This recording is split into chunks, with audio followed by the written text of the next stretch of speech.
podcast. Bit different for lately. So today, this is a very special day. This is the return of the Mac, return of Kimmy. What's happening? Hey guys, hey everybody. Awesome. Jamie's a bit quiet today. He gets embarrassed in front of women. So I'm knackered. I'm hanging out, mate. That's why I am. No. Sorry, we both can't be tired. Oh, have you got a tired glass? Have you? Sorry about that. Yeah, I'm tired, mate. But before we continue, let's just hit up our number one sponsor, Verso Electrical, the purveyors of some of the finest fuse boards, some of the finest socketry and switchery, and anything to do with accessories for your household. Hit up versoelectrical.co.uk and check out some of their snazzy switching and fuse boardery. Will's coming on soon as well. Will's coming on soon. Also, check out Will's content. Verso are knocking out content, like technical content, that is, like, in my opinion, no one else is doing it as good as he is in the electrical industry right now. It is top notch. He is absolutely smashing it. If you like this podcast, because it's a bit off the wall, you'll like his content because it's not normal technical content. It's interesting for actual electricians and bite size as well. It's not going to bore you to death. It's like GCSE D level, so get on it. It's not bad. It's not a bad shout. Yeah, I don't need it to be higher than that. I'm just a Sparky. You know what I mean? Also, so we're going to go straight to the news now, are we? Go on then. You go first. You got a news clip, Kimmy. This is a new thing we do. We have a bit of news each week. The GIB scam account that's doing the rounds on Facebook. Yes. So just to fill everyone in, there is a GIB scammer account. They're on Twitter. They're on Instagram. They're on Facebook, and basically they are manufacturing fake JIB ECS. Apparently, the word we don't know if they're going to actually ever send you anything. Yeah. So someone put the other week, and this week's one tagged me on Instagram and says, "Oh, if you get this thing, block it and tag me in it." I was like, "No, don't block it. Mug them off. Have a conversation with them. Act interested. Wind them up. Waste the time." And a couple of people decided they wanted to be Columbo and start engaging with this account. And we've currently got the name and the bank details of this person. Now we're just trying to find out how we can misuse these bank details for debauchery. So if anyone's got any ideas on that, let me know. Like, I don't know, sign them up to charitable accounts or something. But yeah, we are doing some proper Columbo shit behind the scenes, and we hope to inform you what's going on for that later or another time. Well done for swearing in the first 5 minutes. So I've got a bit of off the wall news. Listen, there's this viral video at the moment doing the rounds about rocks found in Africa that are producing an electrical charge. Actual rocks. Yeah. Well, that's right up my stream. That sounds like some those news. The vibrate. No, legit, there's going to be a link in the show notes, so don't stop the video to go back to it at the end. Are they crystal skulls? Is that what it is? They're not crystal skulls. Listen, I will send you a picture right now of them. Will I be able to stick it next to my Hungarian salt lamp, whatever they're called? Oh, you know, I bet Kimmy's got a whole pot. I bet Kimmy's got a Let me show you. I've actually got one right here. Of course. What are these rocks? Yeah. Charging your iPhone in your bag like a power bank. So, has he got the rocks? Got a USB? Oh my god, what's that doing? Kind of looks like that, doesn't it, Sam? Oh, it's shiny. Yeah, it does. For your audio viewers, Kimmy's holding up a shiny rock. It actually looks like the one in the picture. Literally, I got it from the GAB guy on Instagram. The what? Who's GAB? GIB, you know, the fake scammers. Oh, is he selling rocks? Probably his other side eye. Obviously, this is a very sarcastic. What you got, mate? GIB cards and energy rocks. Yeah, they sold it to me. They're like, Kimmy, we've got, you know, those rocks you really want that produce electric. I was like, yeah, I'll buy it. That little one, that's quite a little one for audio viewers. So is that a 12-volt one, and a 2-volt one's 10 times the size? No, but legit, they have found these rocks, and they are powering like little LEDs and stuff with these rocks. Don't know if it's legit. I'm stopping here because if it turns out to be true and I slag it off like a right dick, so I'm going to wait. Yeah, but you do every week though, because you tend to be an engineer when you're not. It's like stolen valor. You said we won't go there this week. Well, we already promise. know electricity is everywhere. This is why we are the best tradespeople in the world. You know, electricity is everywhere, in your body, in the atmosphere, in rocks, in your house. It's incredible. I What I'm love trying it. to say, plumbers, is you fucking board it up, move around your Stop house. Like swearing! electricity says, oh, well, whatever. You board it up, pump its water around its own, does it, plumbers? It needs us to make it work. Anyway, this week, Actually, I never thought of that. Yeah, Without the exactly. electric in that boiler, pointless. I worked with a guy once, interesting story. Worked with a guy once who worked for an oil refinery. And obviously, oil refineries, everyone says it's the fuel. And he always used to say, don't care if it's an oil refinery, electricity's king. So I was like, that's a good line. I'll pinch that. He's right as well, because that oil doesn't move around its own, does it? It needs to be pumped around with, oh, yeah, electricity. So, yeah, we are top of the shop. this Plumbers. week, we are doing a catch up on social housing, and we are actually talking to quite possibly the UK's hardest, most fearless electrician. Kimbo, tell Oh, I us a thought you little were bit me. about tell us a little bit about what you do for our newer listeners. Tell us a little bit about what you do and the dicey times you go out and the dicey areas you go out in.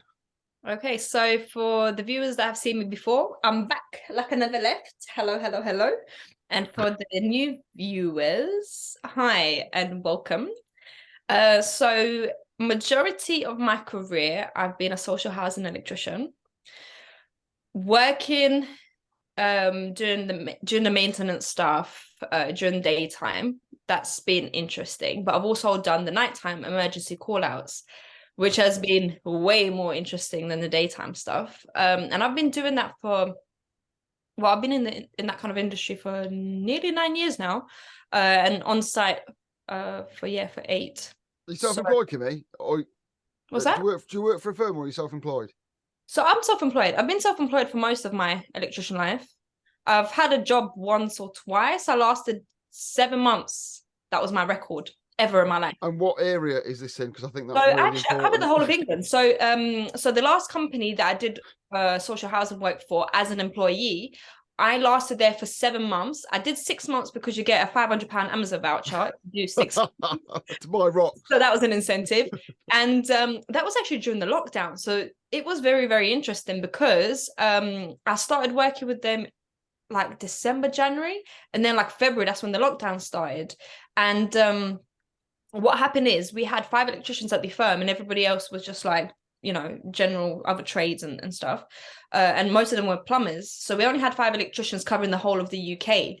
And what happened is obviously lockdown. So they said, look, everyone's going on furlough, but we need one super brave person to, you know, fight and, you know, kind of do the work during this crazy virus that's out there, right? So I said, okay, that's fine. Why not? I'll do it. Because I feel like over the years that I've been doing social housing, some of the places that I go into have really built up my immune system naturally. Plus you've got your rocks. I love that. I love that thinking. Like, I've been to the dirtiest places. I'm all right. Honestly, I never even used to wear gloves before this thing. So, you know, the amount of you know, when you're doing work and next thing you know, you're eating your sandwich, don't wash your hands in between. So yeah, very strong immune system here. So I said to them, look, I'll do it. So what happened then is they put everybody else on furlough and they kind of doubled my money because I was doing, you know, double the amount of work. But it was emergencies only. So what they did is they sent me around the whole country. So in the morning, I'd wake up in London. Let's say my first job would be in Great Yarmouth, right? So I'll drive down to Great Yarmouth, do a socket change because it's emergency only. So is that it in socialising an emergency? A broken socket, a fuse gone off, or absolute emergency? I must drive down from London to Great Yarmouth. So off I go, 2.5-hour drive down the A12 straight up, all the way down. I do that. Then an emergency comes in, bathroom light not working, but there's no window. And it's an emergency for social housing if there's no window and you don't have a bathroom light in there. So off I go to Aylesbury, all back down the country, which is like 300 miles or whatever. So here I am now, full tank of petrol gone already, and it's only like 3 o'clock, 4 o'clock, right? So then I get an emergency to, I don't know, fix something in Enfield, right? And I'll go to Enfield, and then I start my out of hours. And then off I go to like Southend and Brighton, and then I'm back home at midnight in London. So I was doing it every day. For how long? For quite a few months. And the thing is, I lost my sanity because Do you know what it was? It was an interesting thing. I ended up making a YouTube video about it. So that month, let's say the month of April, I made well over 10 grand just doing social housing, right? What? Yeah, but The I was working. I was working a Yeah, lot. I'm not saying you weren't grafting, but 10 grand a month, that's good money for anyone in the Yes, electricity but game. obviously, yeah, it was crazy. It was insane. So during during that it was crazy. So I got to see a lot of interesting things, and I got to travel up and down the country and see how different areas are in different towns and cities, and how different people act. And obviously with this as well, you get to go into a lot of wholesalers and build connections, because you're using the same place all the time, because that's where you have your account and stuff. Yeah, that was, sorry, so long to answer that. No, That's no, the it's areas I've interesting covered. because I There you go. don't think I've a lot of covered- people. I've covered the whole of London, but during lockdowns, I covered the whole of England. So where's your patch now? So my patch now is northeast London. Hence the term. East. Britain's hardest Sparky. So with all this, Kimmy, like, so you're mooching around northeast London. What, like, have you took a big hit on the money, or is it like not too bad? Like now you've Doing what I'm scaled doing. down. So no, you know what? Social housing as a whole pays the worst that you can be paid as a qualified electrician. The only people that get paid worse than a social housing electrician are apprentices. And I'm not gonna lie, I've seen some apprentices that work for private companies that probably get paid more than a social housing electrician. Especially now with the inflation, it's crazy. So in terms of money, it's the money's awful. Are the wages not going up? Because there seems to be a lot of adverts for social There's a lot of housing work in electricians social all the housing, isn't time. Yeah, that's the thing. Why do you think there are always positions available? Because the money is awful. The houses you go into most of the time are awful. The tenants you have to deal with, like, give you a lot of headache. And I've been into so many dangerous situations. And on top of that, Britain's hardest Sparky. you're literally demanded to do so many things. And then what happens is the quality of work is rubbish because the money's rubbish and you're overloaded with everything. And then it ends up being painted as a picture that we are rubbish electricians, when it's much deeper than that. So obviously a lot of people don't want to do it. Why are you still there then? Out of interest, after But this is actually something over the last year I've come out of it a lot. So what I do is I do social housing just for fun for about 2 days a week, and then I work for the rest of the week to actually pay my bills and live a life. So social housing has just become like, it's just something I really enjoy, because initially I wanted to become a psychologist and I didn't. So now, I ended up being a Sparky, and I feel like with social housing, there's a lot of kind of like mental health, kind of mental mind frame work that you have to do.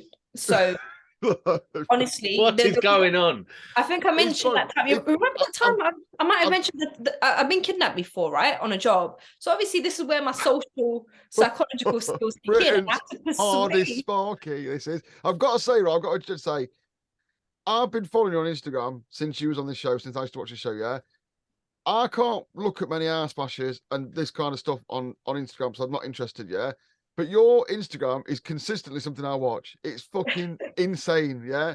It's off the wall.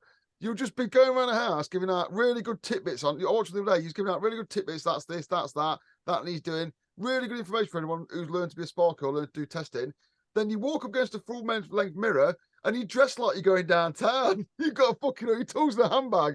It's absolutely, if you're not following Kim on Instagram, you need to do it, because it's not gold all day long, but then you get this mad thing where like you're pulling your tools out of an handbag. It's insane. Every now and again it will be even this, like I'll be having a totally normal day, everything's fine, and then this was just the other day. So I was eating my breakfast and I thought, you know what, let me just quickly go in the job, and I'll like finish eating while I'm in there.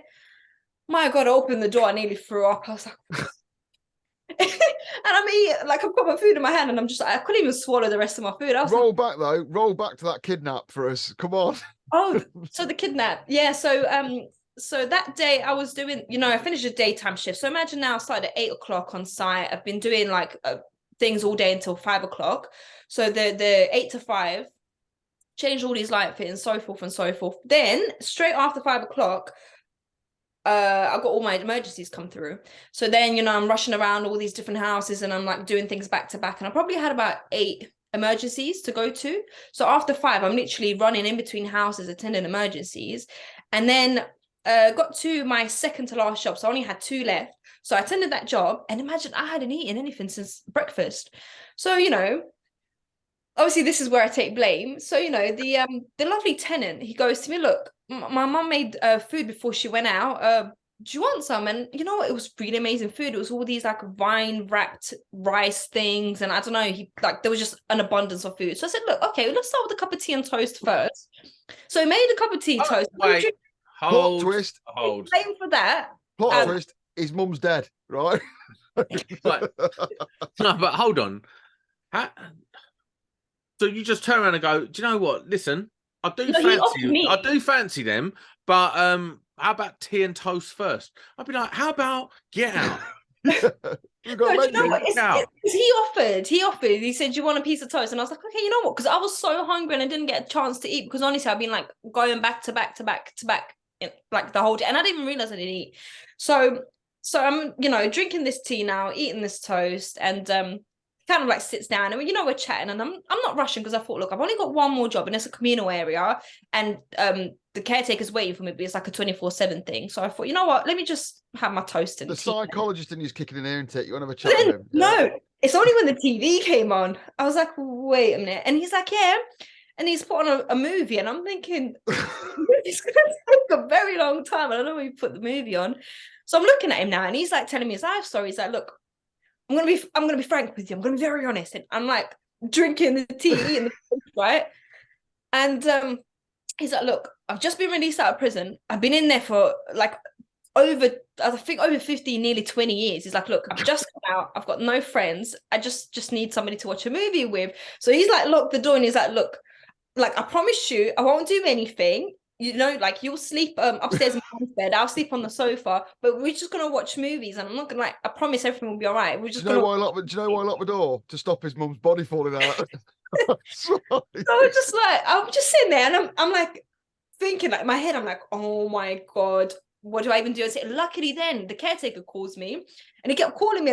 And then I said to him, look, mate, I've got to go, because you know, this job is so important. Can you imagine they've got no electricity in the house? And I'm like persuading him. We're literally going back and forth. He's like, look, you haven't finished your food. And I'm like, look, that toast really filled me up, but I've just finished this cup of tea. And, you know, it was like a back and forth. And in the end, I ended up, obviously I lied to him, but I had to. And I feel bad, but I don't at the same time. So I said to him, look, I don't think you need to feel bad about lying to him. I said to him, look, take my phone number. I promise you we'll go out for lunch tomorrow. I gave him my phone number. Obviously he called it to make sure it was the right number.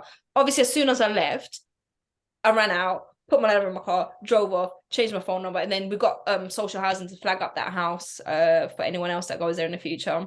That is both highly amusing, but also terrifying, insane and terrifying. I would shit myself in that situation. Yeah, what do you do? Like, as guys, you're thinking, right, I'm gonna have to fight my way out of here. But as a bird, what do you do?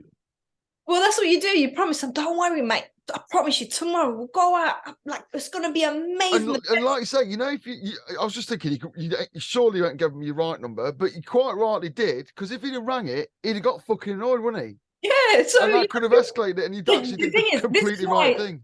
This is why Sam as well, he's always like, why you change your number so many times? I literally change my number like 4 times a year just in case, because I get into these kind of situations a lot. You'd be surprised. And yeah, after a while, that it's funny, but it's got all the earmarks of if it have escalated, I'll just say, yeah. You know what? There is a lot. If you weren't savvy about that, I feel like I'm on Danny Dyer's Toughest Men, honestly. Honestly, do you know what? There's been so many stories. There was one where it's like back to back consistent. Even this was in one of my little YouTube videos that I did as well. I even got on camera. I'm trying to record a story as part of my, you know, nightly emergency thing. And this lady's like harassing me. You can hear her in the background. And the thing is, you know, because I don't anymore. Actually, I've grown up, guys. I don't keep my tools in my handbag anymore. I actually have a proper tool bag, which I think is a shame, to be honest. I know, but I'm not gonna lie, I do still keep my handbag, and it's got all like the spare screws. But anyway, so I'm walking around with this handbag. The thing was, I know this, and when we started, you pulled a rock out of your handbag, which was making me giggle if you watch this bit back. But yeah, so this lady, you know, she's following me. She's like, look, can you check in your bag if you've got money in there? Check in your wallet and your purse. And I'm literally like, I know this sounds insane, but there's just tools in there. I promise you, there's like no wallet in there. There's nothing. There's no money. Just tools. And she's like, just so confused. She's following me and harassing me. She couldn't comprehend that I don't have a wallet in my handbag. Just a hammer and stuff, you know. But yeah. It's like a low-level... What happened then? Is it like a low-level robbery she's trying to escalate till you pulled out an actual screwdriver? But you know, it's come handy a few times. I've had people like chase me into lifts and whatnot. Again, just a regular day at work. So you know, when you've got your continuity testers, again, this is very, very naughty, and I don't advise anyone to do this, but I've taken the safety tips off because they're just a bit annoying. But again, we don't do these things. We don't care about just it. We don't do these things. So, but I do. But then this is, you know, it is what it is. Anyways, just a disclaimer. This is a proper Spark show. Don't worry about it. That's all right then. So, anyways, where I don't have them, it's literally like two massive prongs like this. So it looks like a taser when you're holding it together and there's two prongs sticking out. So when someone's chasing me, I'm like, honestly, I scared quite a few people off. So, but hold on. First of all, right? I know, because I've known Kimmy for quite a few years now. I know what she gets up to. Like, she goes out at like 2 o'clock in the morning to somewhere like, I don't know, Hackney. And we'll go into a tower block in Hackney at 2 o'clock in the morning. I follow you on Instagram. I'm like, genuinely sometimes thinking, I hope this story has an ending. I hope it just doesn't stop in the middle. Like, sometimes it does, because I'll get if your phone went flat, people might start ringing the police. You know what I mean? Like, oh, just here, never come back. But it's insane. What? On a serious note, yeah. What kind of, is there any protection that the company offer for going to all these mad places? We do have protection, but it's failed a lot of the time. So the protection is use your common sense, which I do, and I know that I'm extremely give me 3 rings when you get home. Jeez. So I know that obviously for me, I know that I'm lucky in that sense, and I also can scope out. I don't know. I feel like I've never been in an actually dangerous situation. It's always just been like.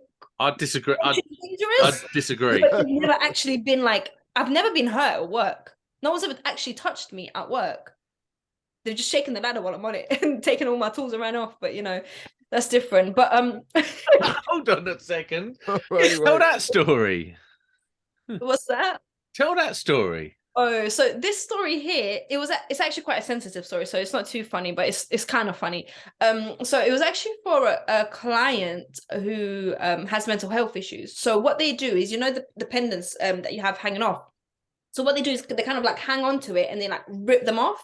So an electrician will come in and they put a new one on, and every week after a while, they was like, look, we need to do something. So I said, look, why don't we just put like the bathroom drum light things on that have the screws in, and it will be kind of like flush to the wall because we couldn't put spotlights in there. So I said that way they won't be able to like hang on to it because there'll be no grip. So they was like, yeah, this is amazing, let's do that. So obviously while I'm in there changing it, the person they had the carer, but again the carer was just kind of like in the other room, not involved. So I don't know.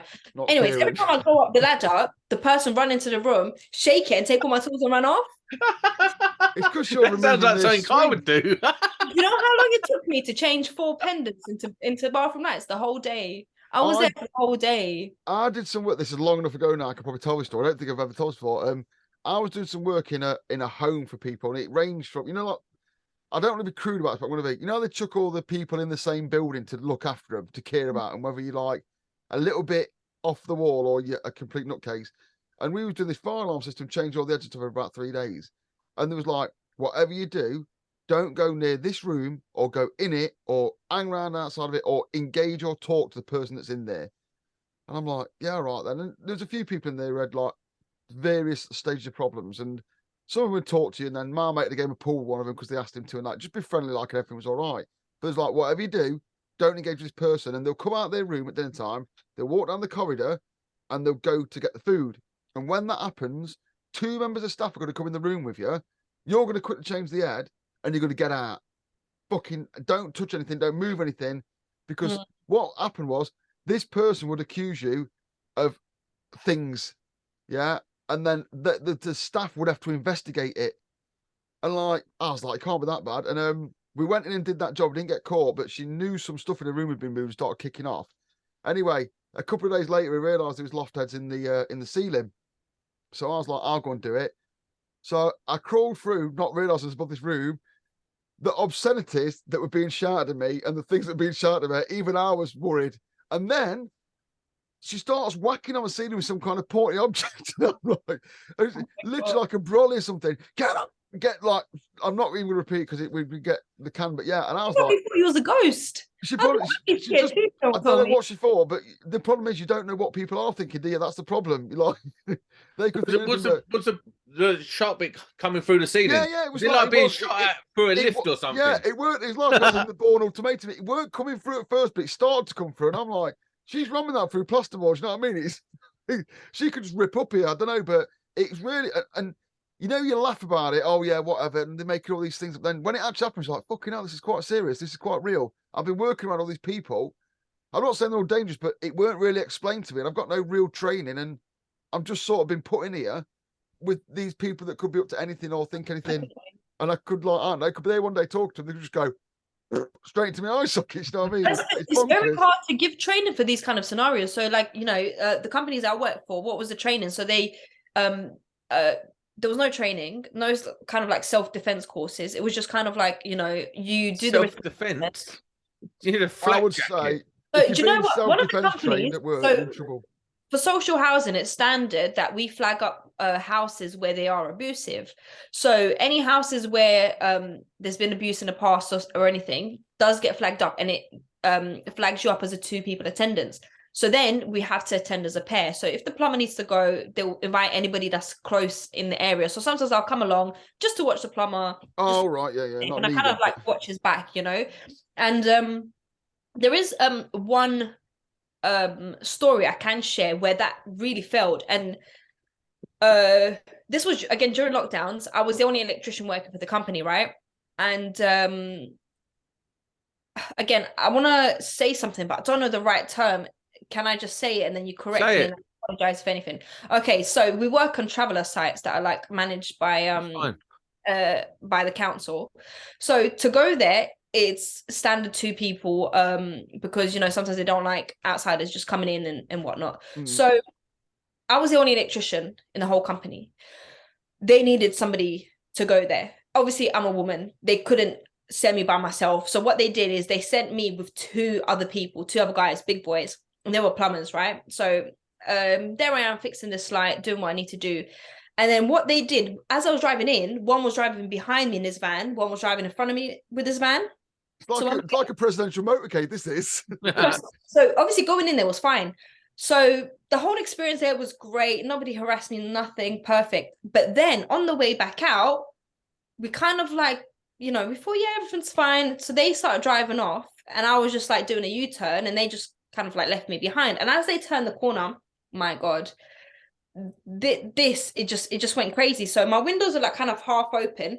There was like a bunch of little kids. They were like, I don't know, like 7 to 12 years old, literally about 10 of them, ran up. One of them opened, like put his hand in through the window, put the thing down, unlocked the back of the van, started pulling everything out. The other boy came in, the other boys like jumped in the other side and like trying to like put the handbrake up. And bear in mind, my 2 colleagues already drove around the corner, so I'm by myself. I don't know what I'm doing. It's like literally like 12 little boys attacking the van, taking it from out the front, out the back. One of them's like, one of them kissed me on the cheek. His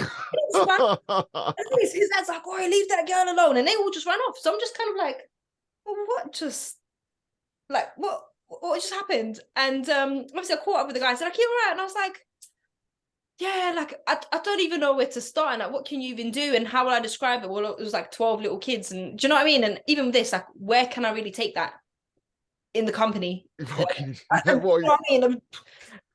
Going to go down there and tell them off after that, they obviously they was kind of like, look, we have no more electricians working for this company because it's like COVID, and like that was it. So I don't know what happened to that job. I never went back. There was no other electricians. So yeah, so this is the kind of thing where what they don't realize is Kimmy used to be a big fan of JCB tools. So really they nicked a load of old crap tools. Well, on the market, do you want to buy this? No. So they put them all back. But no, and do you know what? Oh yeah, there was another instance as well. So this one's quite sad. But again, the way they dealt with it was quite ridiculous. So we had a plumber who went to the job, said, "Look, mate, you're gonna need some parts." The tenant said, "No, you don't." Like, what the hell? You can't fix it. So he stabbed him. I think he got stabbed like 32 times, 8 times in the heart. He died on the spot. Jesus then Christ, son of right? a- So then what happened is the tenant. Quite, you said he was quite sad. It's horrific. Don't make me laugh. He's gonna make me look you like know a why he did it? I bet he sucked his teeth, went, and he went, literally went, no, you don't. So yeah, so anyways, obviously this colleague got stabbed on site. He died, and it was really sad. But anyways, the tenant went into the pub and whatnot, and he was like, look, mate, I'm not gonna pay for my food because it's pointless because I killed the plumber. And obviously everyone in the pub's like, what? Anyways, long story short, we found out it was all real. Fast forward, do you know what the company was like? Look, take a couple of days to grieve, and here's stab-proof vest for you guys. Come in on Monday. What? And what area was this in? Normally I'd fill this bit of the show, but I don't know what to say. Like, yeah, but hold on. What area was this in? South. I think it was South London. South London is. Somewhere in London, I can't remember now. South London is. But yeah, so then basically certain estates would get flagged up for us to put our stab-proof vest on. See, I assume. Yeah, but do you get? Hold on. There must be danger money for that. Like, if you've got to wear a stab-proof vest to go there, worst paid job. It's kind of like you come in, you get paid like awful money for no reason. You get no perks. The only perk I got was the £500 Amazon voucher, which was okay, thanks. But apart from that, there's like no perks. No benefit. Do you know I would fucking shit myself on your job, honestly. Really annoying me. When them guys at the top, like, sit there and they're like, oh, social housing electricians, we need to improve their standards. Like, mate, but are you seeing what I have to do to just change that socket? So if that socket's a little bit wonky, please excuse me, because I'm wearing like a stab-proof vest and I'm like fighting off like 20 people, like stealing my tools. And by the time the socket's a little bit like that. So I assume because you sometimes are wearing what would just refer to as normal clothing, all your tools in a handbag, I assume that was so you could be more covert. Is that right? So you don't stand out. You know what? Sometimes, like on the call outs, we don't have like a uniform that we have to wear because it's like you just get called out as it is. So you're allowed to go out, do whatever, but if you get the call, you've got 4 hours to respond. So obviously, sometimes you get no calls, and sometimes you get 20. So for that reason, we're allowed to wear whatever we want to wear. So I wear like obviously jeans. I'm not gonna lie. Sometimes I have worn a dress and I've got called out, and that was awkward. The worst thing, like the caretakers look at me and I'm wearing a dress and I'm like, I'm so sorry about this. Please just don't write an email. On some of these estates though, they don't like outsiders, do they? Now, if they see you in a uniform, they think, oh, it's just some tradie person. Again, no. Do you know what? I get harassed more in my uniform. Yeah. Oh, right. Even this, it was about 2 weeks ago. A man was attacking me on the street because when I wear my black t-shirt and my work trousers and my work boots, I look like a policewoman apparently, and everybody thinks I'm a policewoman. And where I'm walking up and down, right, different houses looking for different houses. When I'm driving. Oh, right, yeah, just like looking at the numbers and stuff. So then, what are you looking at? And the guy thought I'm following him, and I'm a policewoman, and I get this so often, literally at least twice a month. Oh, because you've got boots on and trousers and yeah. Yeah, so I try to like jazz it up a little bit, but obviously it's for my own sake as well, like just to blend in a bit, like so covert. Yeah, no. So I like to look professional, but at the same time, they think I'm a policewoman. I don't know why. Nothing wrong with police people, but obviously, yeah, but there is on the South London estate, isn't it? Yeah. If you're sending crack out of a letterbox, you're going to worry about policemen. I went to this crazy house and I couldn't find the address, so I said to one of the guys, I was like, "Excuse me, do you know where number 20 is?" He's like, "Why? Who are you looking for? And I was like, I'm just like, I work for the council. They're like, "Are you sure you're not undercover?" Like, and they're like rolling up their little drugs and stuff. And I was just like, "Yeah, mate, honestly, I just want to do my job and go home, to be honest." And they were really suspicious. They ended up, by the time I came back out, there was like a group of 10 of them, and I think they were like looking out to see if I'm actually. They're like, I've got some screwdrivers. Look, I'm a genuine electrician.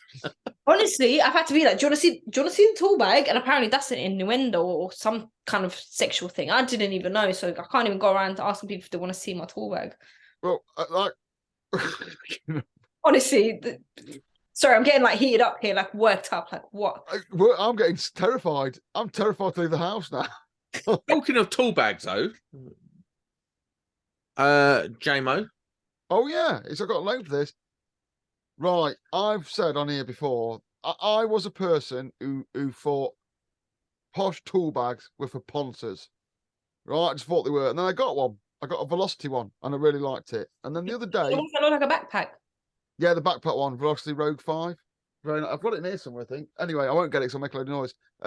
I was putting it on. I've had it less than 12 months. I was putting it on, and you know, you pull the straps on the bag like that when you double strap in, and the strap snapped. I was like, oh, that's a shame. And I looked and thought, probably not fair wear and tear because I hadn't used it loads and loads. And I'd seen my Austin and sent me a picture, said my bag's broke, and they was like, all right. He sends a picture, sent them a picture of the broken bit. And they're like, can you send us a proof of purchase? Yeah, there is a proof of purchase. It's from loadout.com for your tools. And they just fucking straight up sent me a new one in 3 working days. And I just thought I'd commend that. We come on here hammering people because they deserve to be hammered, to be fair. But when we do get good service, and you know what, I am a total convert to Vostok bags. I've got fucking loads of them now. It's an same. addiction. They're really, really good. They're well made. Now, all I could say previously is they're well made. I like them, and they last a fair amount of time. But we're having that under 12 months, and it snapped. And they have clearly changed the strap. They've changed the buckle. It's obviously it's more hard wearing by the looks of it. So yeah, fair play, Roster. If you're on the market for a tool bag, I'd definitely consider them. I've got fucking 6 that I use every day, all the time. So yeah, Yeah, cheers, I've got Velocity. about five or six Velocity bags. I've even got the little lunch bag, the whole lot. I've got the lunch I'm bag. just here as a social housing spark. Like, how do you guys afford these things? Like, I've got just about afford like my meal deal. Like, get word to buy them. But the one that I've got, the 2 I've got, I'm sure people agree to say, yeah, the van bag is fucking next level. I just bought it because it holds stuff, but I've got 2 vans. So when I swap between vans, I just take the bag. The van bag, once you get one, it's just no turning back. It's insanely good. And then the bucket bag, I love that bucket bag. It's brilliant. But yeah, if you're going to look in the market for a bag and you want some good customer service, Velocity, well done. You are our, I don't know, tool bag maker of the fucking week or something. And no one else will get it either. So yeah, cheers. Fair enough. Kimbo, so what is your, like, obviously you're doing this now. I know you're quite entrepreneurial. Like, you're always on some new hustle. Electrically wise, for the electrical industry, what is your plan?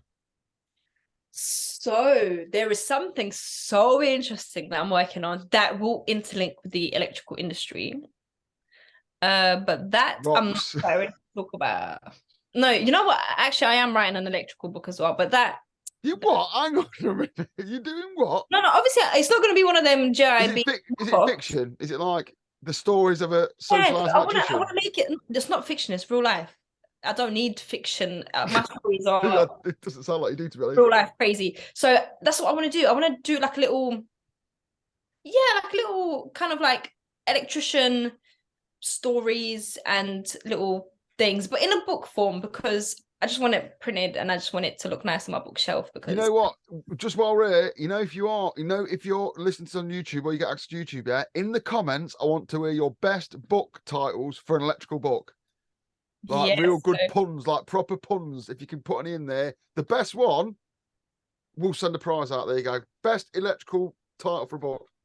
Yeah, you know what? Sam's shaking his head. It sounds a bit take a break. I'll pick it as my book and give the person the whole dedicated page.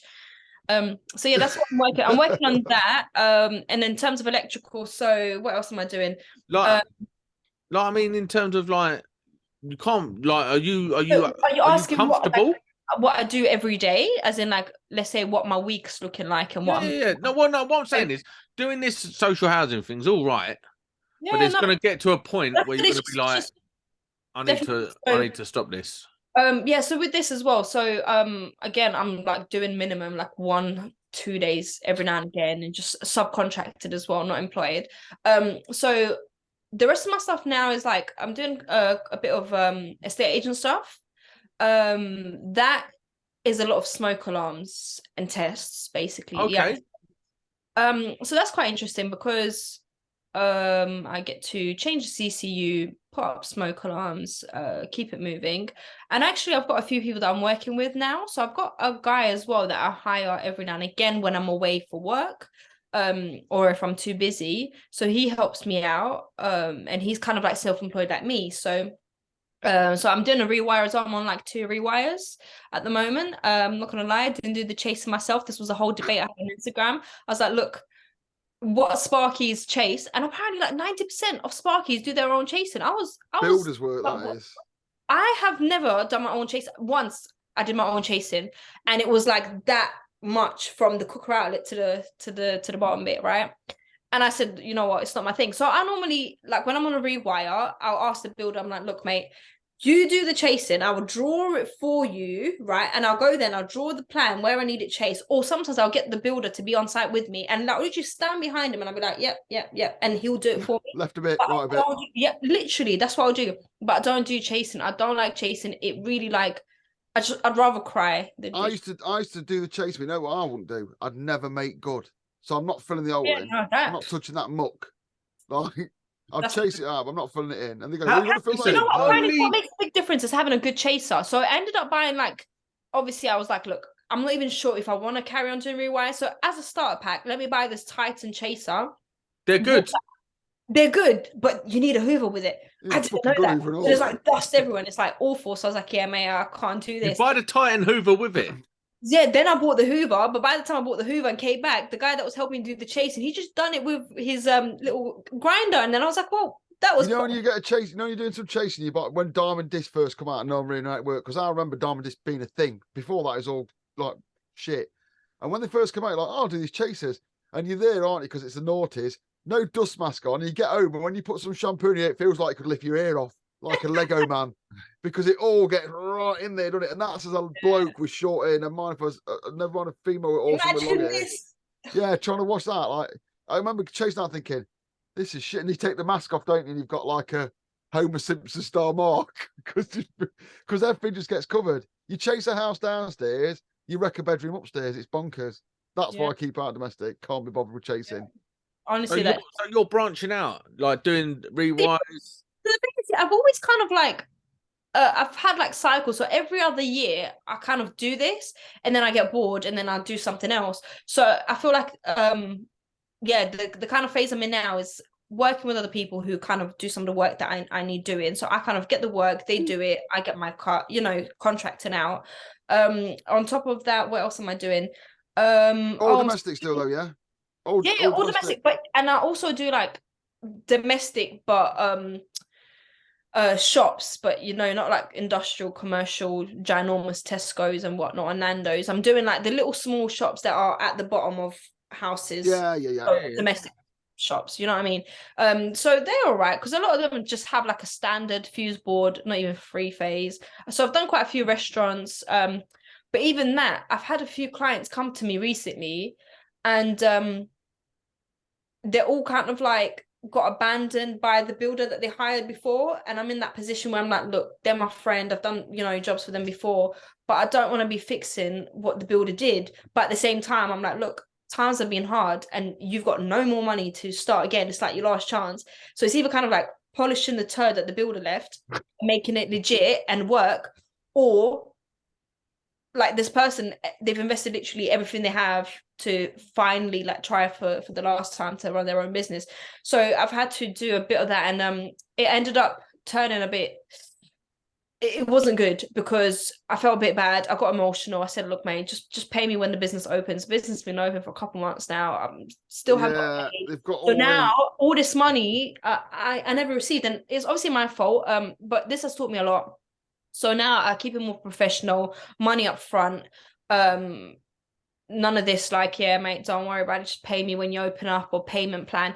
So I kind of play into their emotions. I'm like, look, mate, if you can't afford it, I can give you a discount if you can't afford it. And then that way, straight away, somehow they find money. Sometimes when someone's pouring their heart into a business, but you get there and you think, your shop's wank.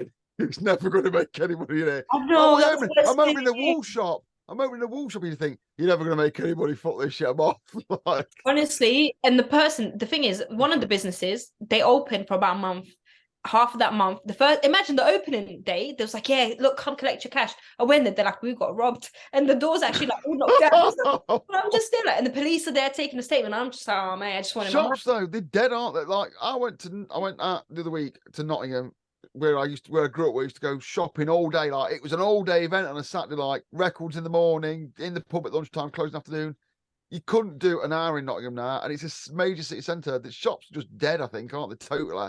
So anyone that's opening one, you think, yeah, I can have money up front because I'm not waiting to open because there'll be nothing because it's all out, not in. That shop shut down, by the way. So what they're doing as well is he said, "Oh, when I'm back from wherever I'm at, I'm gonna reopen, but a different shop." He's like, "So if you can come around," and I was like, no, how you're much- right, mate. What are you selling? Crystal schools. I'll take the cash now. Cheers. yeah. So yeah, that's what else I've been doing. What else I've been doing? Oh yeah, you know these like little brand collaborations. I've been doing like little ones. So they're not like big social media campaigns. And you know what's interesting? I've actually had a lot of people approach me to do like, you know, sponsored partnerships, brand deals and stuff like that.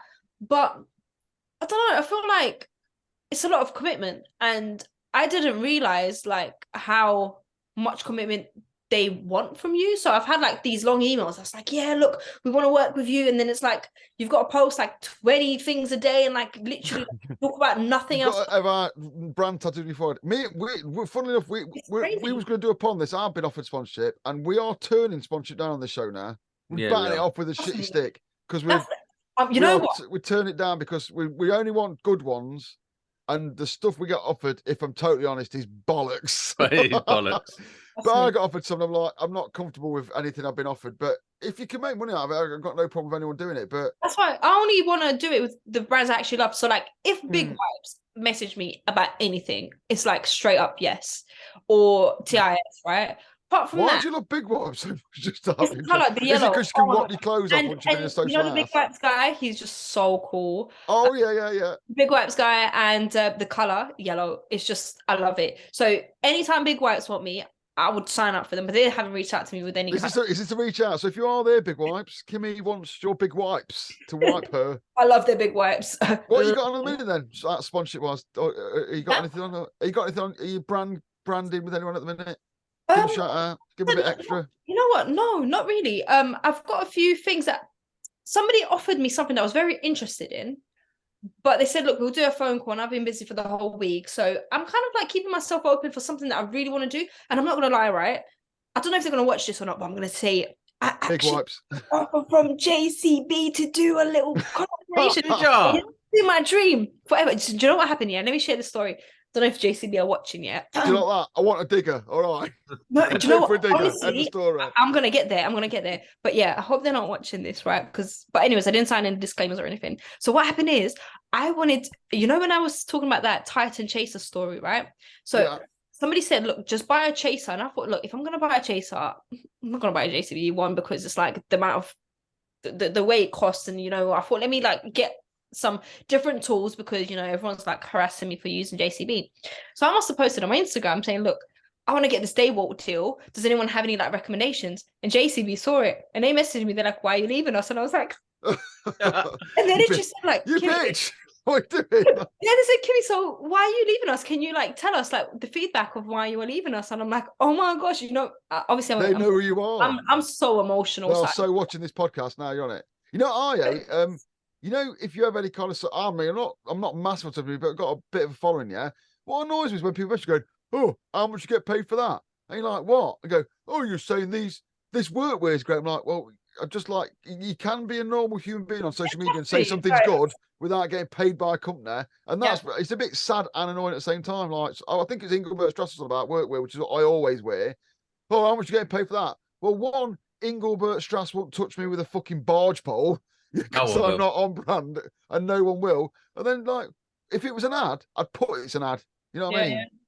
Buy Verso products. That's what, you know what? I'm not going to lie. I've had a few big companies send me some stuff and I'm just like, it was a bit rubbish. So I didn't even actually message. Here's the thing as well, is when these companies send you a load of stuff, they want the earth for it. It's like, oh, can you do us 15 posts on why you like our new trousers? And you're like, no, actually, I can't. This is a good opportunity to tell the one I got, because when I started the podcast, no one's offered me any of this shit, like, because I'm a gobshite. But then Sam is the expert on this kind of stuff. He really is.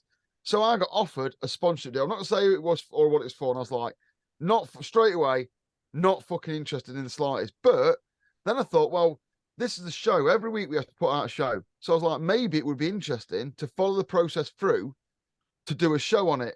And that's what I discussed with Sam. So I told Sam from the start and went through it. And in the end, I got fucking so bored. So bored. Oh, will you have it tattooed on your face and do a podcast where you bungee jump off a bridge? No. You're like, and they wanted the fucking earth. And he was like, Sam's like, you need more money than that. I'm like, I've only got 1,000 followers. Like, oh yeah, but it's very good advertising. It's very brand influence advertising is very good. It works a lot, so it's worth more money. And I just got so fucking bored of that. Oh yeah, you can do this. But to be fair to them, the money was all right. But what it was is, I will not advertise credit. So, but for us with Verso, the way Verso come about was just like it just happened, and we sort of synced up with Will at Verso, and the product's so good, and everything to do with it. It's just been like a perfect storm almost. Oh, is this an advert now? Is it, dickhead? Yeah, it is. No, you know what? Like, the best kind of adverts are those ones that you kind of blend in and make it very like. That's illegal, though. Is the problem? What I will say with Verso is product placement. They call it. What I'll say with Verso is if you're bored enough to watch these podcasts back, you'll see at the start when I joined, I'm very cagey about saying anything about Verso. Are you sponsored by Fluke? Is that? No, that's just my actual tools. But I was very cagey about saying anything about Verso because I'd not used the products, so I didn't want to be seen to just banging them out, and I'd not spoke to Will. And this sounds like an advert now, which is someone go, you fucking sellout bastard. I don't get paid by Verso. I come on this podcast at the moment out of the goodness of my heart because I like doing it. But I have a good relationship with Will. He answers loads of my boring questions that I like to ask him, and he's dead genuine. And that's why you'll see me touting it out, because he supports the show, which I like doing, but I don't get paid. But yeah, but you'll see early on I'm very cagey about it, and that's because, and me and someone had a conversation with that just there thing. I cannot think of anything worse than being caught out flogging a brand. For example, for a Christmas advert, Mark Allison sent me a certain brand of torch for a joke in the Christmas advert, and now every week, Sam, every week, I've wrapped it up in a bag to take it back to him. So I'm going somewhere with him next Friday. Because I couldn't stand the shame if I got caught with it in my van. Yeah. You know what I mean? And like, I do not want to get seen walking around, like, someone sees me on a job. Oh, that's not Verso. It's a bit, I just find it embarrassing that I'm not actually into that product. You know what I mean? And when you start doing advertising, you get caught like that. There's nothing worse. Guess what, Jamie? Rep. Boring story. Kimmy, what would you like to finish up on? What is your final thought? Big wipes. I was about to say big wipes. Look, you see this shelf? You can hire this shelf space for the next time I'm on this podcast. That's not a bad shelf. That's not. Oh, you can rent my shelf as well if anyone wants it.